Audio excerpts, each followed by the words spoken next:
जय मिथिला जय मैथिली।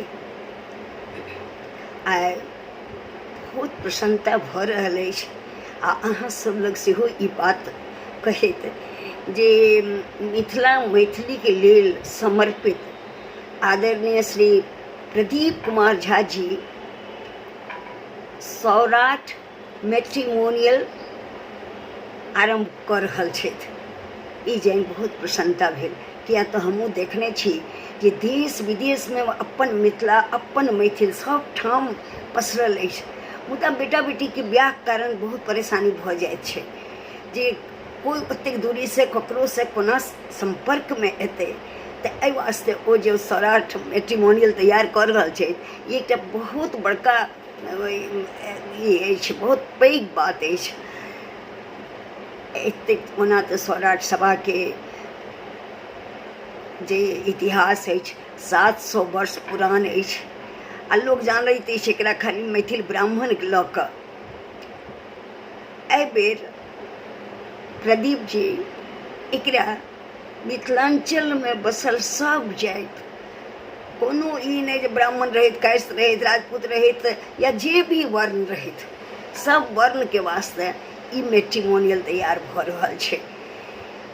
जैसे जते जते जकर बेटा बेटी छथिन सबके एकटा सुविधा भेट जाए जे सौराठ मैट्रिमोनियल लऽ कऽ, तऽ बहुत पैघ बात छै और बहुत बहुत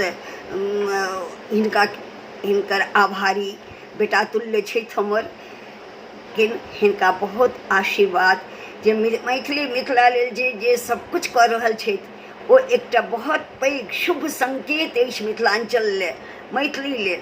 ताहि दुआरे हम अपने सबके संगे प्रदीप जी के धन्यवाद दऽ रहल छी जे सौराठ सभा मैट्रिमोनियल अगर भऽ जेतै तऽ बहुत पैघ उपकार मिथिलांचल लेल हेतै। हमहूँ परेशानी में बहुत गोटे लेल पड़ल छी। विदेश से जखन आबैए कोई लड़का चाही कोई लड़का चाही, तऽ लड़का लड़की अछैत, एक से एक योग्य लड़का लड़की अछैत, संपर्क नहीं भऽ पाबैत छै। तऽ ताहि कारणसँ ई सौराठ सभा मैट्रिमोनियल के लॉन्च करैके वास्ते, ओकरा आरम्भ करबाक वास्ते हम बहुत बहुत आभार प्रकट करै छी। नीक जकाँ ई लॉन्च होय, नीक जकाँ ये सब अहाँ सबके सुविधा होय, ताहि कारण हम सबके बहुत बहुत आशीर्वाद मिथिला मैथिली के तरफ से, मिथिला मैथिली लेल प्रदीप जी के बहुत आशीर्वाद जे एकटा बहुत हिनकर काज सार्थक होय, बहुत पैघ काज करऽ जाइ छथि। बहुत बहुत आशीर्वाद, बहुत प्यार हमर।